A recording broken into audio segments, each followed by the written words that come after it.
आपको प्रभु यीशु की कृपा और शांति से नमस्कार करता हूँ। भगवान आपके जीवन को आशीर्वाद दें। और आज हम अनंत सुसमाचार के हमारे अध्ययन को जारी रखेंगे जो प्रकाशित वाक्य में अध्याय 4 में है। खिताब 14 बात करते हैं आयत 8 जिसे हमने अभी तक नहीं पढ़ा था। पिछले हफ्ते हमने देखा कि क्या है, भगवान चाहते हैं कि हम उनकी और उनके पुत्र जीसस क्राइस्ट की और किसी की नहीं पूजा करें। अब हम देखेंगे कि भगवान कैसे मूल्यांकन करते हैं। वे चर्च और संगठन जो एक अलग प्रकार की पूजा सिखाते हैं, जो भगवान के हुक्म के मुताबिक वो काम नहीं करते जैसा कि उनके शब्द में है। भगवान चाहते हैं कि हम उन्हें उसी तरह पूजें जैसा कि उन्होंने मांगा है, जैसा कि हमने पिछली बार अध्ययन किया था। और अब हम जा रहे हैं, देखते हैं कि ईश्वर उस व्यक्ति के बारे में क्या कहते हैं जो कुछ अलग सिखा रहा है। लेकिन इससे पहले हम भगवान से प्रार्थना करें कि वह हमें अपने शब्द को समझने में मदद करें। क्या हम अपनी आंखें बंद कर सकते हैं? हे प्रभु हमारे पिता, हम तेरे पवित्र वचन को फिर से खोलने का अवसर पाने के लिए धन्यवाद देते हैं। हमें अपना अनंत सत्य सिखाओ, हमारा मार्गदर्शन अपने मार्ग पर करो। आशीर्वाद दो प्रभु, ताकि सच्चाई स्पष्ट हो जाए, समझ और इसे पालन करने की शक्ति दें। हम ये क्राइस्ट जीसस के नाम पर मांगते हैं, आमीन। आइए हम सब मिलकर प्रकाशित वाक्य 14 आयत 8 को पढ़ें। एक और स्वर्गदूत ने कहा, गिर गया बेबीलोन, वो महान शहर जिसने सभी राष्ट्रों को दिखाया बहुत सुंदर उसके व्यभिचार के क्रोध की शराब से। तो बाइबल बाबुल के पतन के बारे में बताती है। हमें यह पता लगाना होगा कि बाबिलोन कौन है, और हमें यह अध्याय 17 में तीसरे वाचन से मिलता है। मैं आपको साथ में पढ़ने के लिए आमंत्रित करता हूँ। जॉन कहते हैं, और उन्होंने मुझे आत्मा में रेगिस्तान ले गए। मैंने एक महिला को गहरे लाल रंग के जानवर पर बैठे देखा जो ईश निंदा के नामों से भरी थी, और उसके 7 सिर और 10 सींग थे। और वह स्त्री बैंगनी और लाल रंग के वस्त्र पहने हुए थी, सोने और कीमती पत्थरों और मोतियों से सजी हुई, और उसके हाथ में सोने का एक प्याला जो उसकी घिनौनियों और उसके वेश्यावृत्ति की गंदगी से भरा होता है। और उसके माथे पर एक नाम लिखा था, रहस्य महान बेबीलोन, वेश्यावृत्ति की माँ और पृथ्वी के घृणास्पद कर्मों की।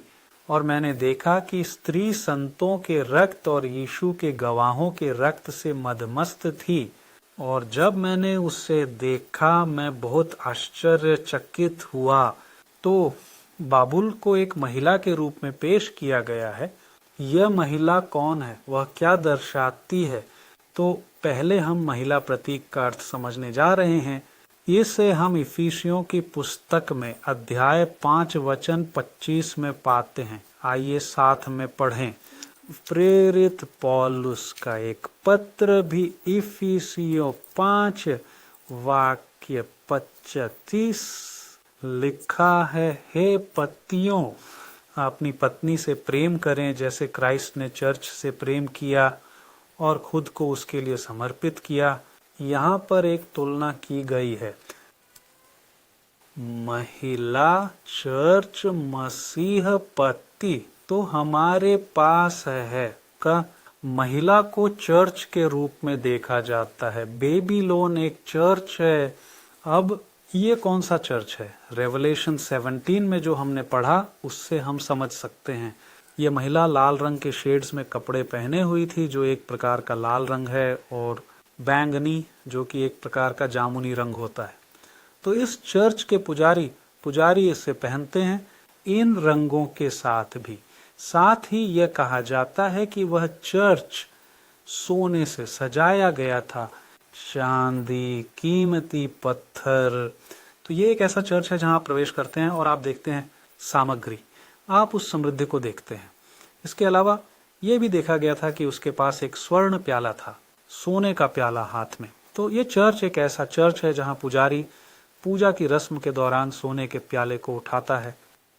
यह भी लिखा है कि उसके माथे पर लिखा है बेबीलोन माँ, इसलिए वह अन्य सभी चर्चों की माँ होने का दावा करती है। वह मानो जीसस के इतने सारे साक्षियों के खून से नशे में थी जिन्हें उसने मार डाला। अब इतिहास दिखाता है कि केवल एक ही चर्च है जो इन सभी योग्यताओं में फिट बैठता है, जो कि रोमन कैथोलिक चर्च है। मध्य युग में वह किसी की मौत का कारण बनी। करीब 10 करोड़ लोगों की संख्या की गणना की जाती है।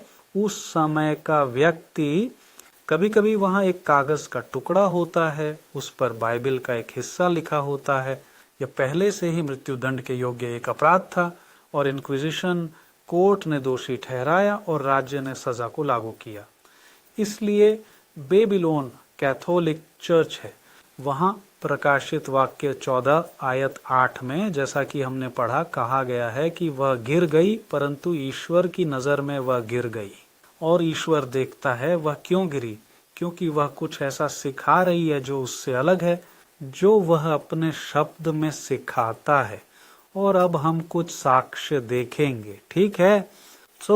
मैं आपको आमंत्रित करता हूं कि आप मेरे साथ 1 कुरिन्थियों अध्याय 8 को खोलें। याकू कोरिन्थियों अध्याय 8 वचन 6 हम देखेंगे कितने देवता हैं, लेकिन हमारे लिए केवल एक ही परमेश्वर है, पिता। इसलिए एक परमेश्वर है और वह परमेश्वर पिता है। और अब यीशु के बारे में वह कौन है? जॉन 10 आयतों 30 से 36 तक हमने इस पाठ को पहले पढ़ा है। हम यहाँ कुछ बिंदु देखेंगे, बस हमने जो पढ़ा है उसे फिर से समीक्षा करने के लिए। जॉन अध्याय 10 आयत 30 में यीशु कहते हैं, मैं और पिता एक हैं। तब यहूदियों ने फिर से पत्थर उठाए ताकि उसे पत्थरों से मार डालें। यीशु ने उससे कहा, मैंने अपने पिता की ओर से कई अच्छे काम दिखाए हैं, इनमें से किस काम के लिए तुम मुझे पत्थर मार रहे हो? यहूदियों ने उससे कहा, हम तुम्हें किसी अच्छे काम के लिए नहीं बल्कि ईश्वरनिंदा के लिए पत्थर मार रहे हैं, क्योंकि जब तू एक मनुष्य है तब भी तू अपने आप को ईश्वर बनाता है। यीशु ने उनसे कहा, क्या तुम्हारे कानून में नहीं लिखा है? मैंने कहा तुम देवता हो। क्योंकि अगर कानून ने उन लोगों को देवता कहा जिनके पास भगवान का वचन था, पिता द्वारा पवित्र किए गए और दुनिया में भेजे गए उस व्यक्ति को तुम कहते हो ईश्वर निंदा करते हैं, क्योंकि मैंने कहा मैं ईश्वर का पुत्र हूँ। हम स्पष्ट रूप से देखते हैं कि जीसस बेटा है परमेश्वर के। बाइबल कहती है कि केवल पिता और पुत्र की पूजा करो। यहाँ हम पिछले अध्ययन में पढ़े गए एक और पाठ का सारांश देने वाले हैं। प्रकाशित वाक्य 5 श्लोक 13। और मैंने देखा कि स्वर्ग में, पृथ्वी पर और पृथ्वी के नीचे और समुद्र में जो भी प्राणी हैं और उसमें जो कुछ भी कहने को है, वहां जो सिंहासन पर बैठा है वह मेमना है। सदा के लिए धन्यवाद, सम्मान, महिमा और शक्ति दी जाए। इसलिए केवल वही जो सिंहासन पर बैठता है, भगवान, और मेमने यीशु मसीह की पूजा की जानी चाहिए। इसके विपरीत कैथोलिक चर्च पिता, पुत्र और पवित्र आत्मा या ट्रिनिटी की पूजा को सिखाता है। ये वही है जो भगवान ने मांगा था, इससे अलग है। भगवान चर्च से कुछ मांग रहे हैं और चर्च कुछ और ही कह रहा है, तो वह भगवान के नियम की पहली आज्ञा को पार करती है। निर्गमन 20 तीसरी आयत में आप इसे कैथोलिक बाइबल में भी देख सकते हैं। यह लिखा गया है कि तुम मेरे सामने अन्य देवताओं को नहीं रखोगे। यहाँ पाठ है और वह पहले आज्ञा को पार करने के साथ चौथे को भी पार करती है। चौथा आदेश निर्गमन में है 20:8 से 11 तक हम पढ़ेंगे। शनिवार को याद रखो ताकि इसे पवित्र बनाया जा सके। 6 दिन तुम काम करोगे और अपना सारा काम करोगे, लेकिन सप्ताह का 7वां दिन प्रभु तेरे ईश्वर का शनिवार है। तुम कोई काम नहीं करोगे, न तुम्हारा बेटा, तेरा पुत्र, न तेरी पुत्री, न तेरा दास, न तेरी दासी, न तेरा पशु, न तेरा विदेशी जो तेरे द्वारों के भीतर है। क्योंकि 6 दिनों में प्रभु ने आकाश और पृथ्वी, समुद्र और आकाशों की रचना की और उसमें मौजूद सब कुछ, और 7वें दिन उसने विश्राम किया। इसलिए भगवान ने शनिवार और आज के दिन को आशीर्वाद दिया। तब हम देखते हैं कि बाइबल हमें शनिवार को विश्राम दिवस के रूप में मानने का आदेश देती है, पर कैथोलिक चर्च रविवार को मानने की शिक्षा देता है। यह कैथोलिक कैटेकिज्म में है। कहा जाता है रविवार और त्योहारों का पालन करना चर्च का आदेश है। तो चर्च ईश्वर ने जो मांगा उसके विपरीत कुछ सिखा रहा है। इसीलिए ईश्वर सही कहते हैं कि वह गिर गई है। लेकिन मैं तुम्हारा ध्यान इस तथ्य की ओर खींचना चाहूंगा। ध्यान दें कि प्रकाशित वाक्य 14 आयत 8 में शब्द गिरा है। वह केवल एक बार नहीं आती। कहा जाता है गिरी गिरी बेबीलोन दोहराती है 2 बार। ये दिखाता है कि कैथोलिक चर्च ही एकमात्र नहीं है जो गिरा है। उसके अलावा अन्य भी इस गिरावट के आरोप में शामिल हैं। और वे कौन हैं? अदत वह गिरी है क्योंकि वह भगवान के शब्द के विपरीत कुछ सिखा रही है। वे जो उसके साथ या उसके बाद गिरे, लेकिन महत्वपूर्ण बात यह है कि गिरे वे भी हैं जो भगवान के शब्द के विपरीत चीजें सिखाते हैं। खासकर जहां कैथोलिक चर्च का प्रभाव है वहां वे भी आज्ञाओं को पालन करते हुए नजर आते हैं। इसलिए इस गिरावट में वे सभी चर्च आते हैं जो त्रिमूर्ति को पढ़ा रहे हैं, जो बाइबल के अनुसार नहीं है। हमने पहले ही देखा है केवल पिता और पुत्र की पूजा करनी चाहिए। रविवार को विश्राम दिवस के रूप में मनाने की शिक्षा दी जा रही है। चौथी आज्ञा के शनिवार के विपरीत के तब हमें स्पष्ट रूप से समझ आता है कि ईश्वर इन चर्चों से खुश नहीं है। और वे अच्छा हमें क्या करना चाहिए जब हम जानते हैं कि उन्होंने इस नुकसान का सामना किया है? मैं आपको मेरे साथ पढ़ने के लिए आमंत्रित करूंगा। प्रकाशित वाक्य अध्याय 18 श्लोक 1 से 5 तक। और इन बातों के बाद मैंने देखा एक और स्वर्गदूत नीचे आते हुए, जिसके पास बड़ी शक्ति थी, और पृथ्वी उसकी महिमा से प्रकाशित हुई। उसने जोर से आवाज लगाई, कहाँ महान बाबेल गिर गया है और यह शैतानों का बसेरा और हर अशुद्ध आत्मा की शरण स्थली बन गया है, और हर घृणित और अप्रिय पक्षी की शरण स्थली, क्योंकि सभी देशों ने उसके व्यभिचार के क्रोध की मदिरा का सेवन किया है। पृथ्वी के राजाओं ने उसके साथ व्यभिचार किया और पृथ्वी के व्यापारियों ने उसकी भरपूर मिठासों से धनी बने।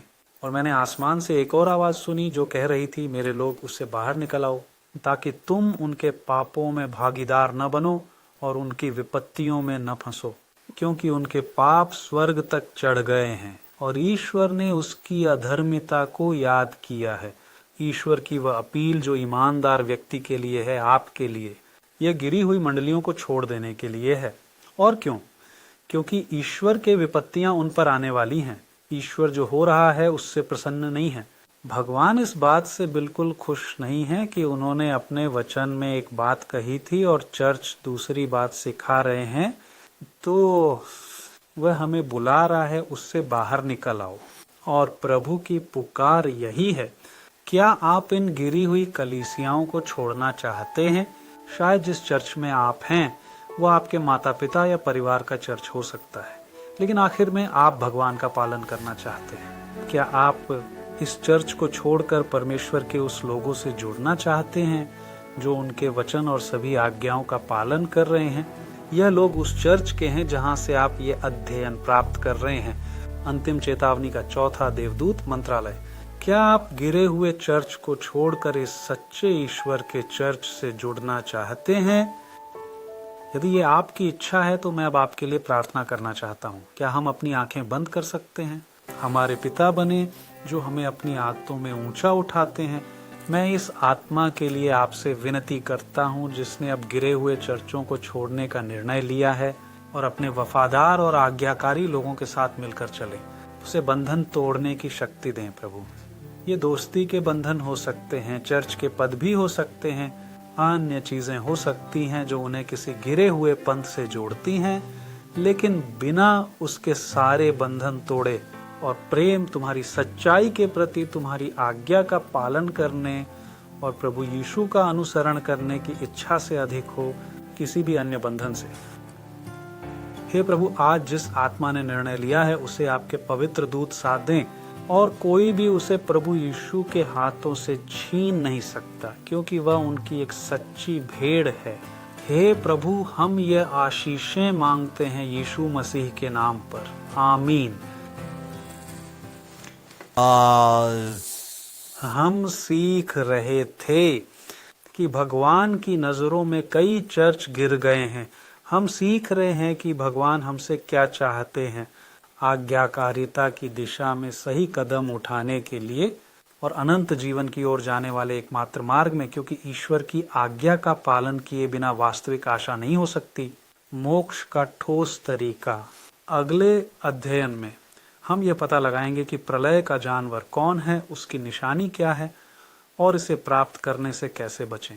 हमारी आत्मा का दुश्मन शैतान इब्लीस साल के इस समय के लिए एक बड़ा जाल तैयार कर रहा है अंत की ओर, यह कोशिश करने के लिए कि अगर संभव हो तो भगवान के चुने हुए लोगों को भी गिरा दें जिन्होंने अपने लोगों के साथ चलने का सही निर्णय लिया है। लेकिन अगर आपको अगला अध्ययन प्राप्त होता है और उसे स्वीकार करें और दृढ़ रहें, शैतान को कोई मौका नहीं मिलेगा और आप सही रास्ते पर बने रहेंगे। इसीलिए मैं आपको अभी से आमंत्रित करता हूं, हमारे अगले अध्ययन में हमारे साथ जुड़े। भगवान आपको आशीर्वाद दे और तब तक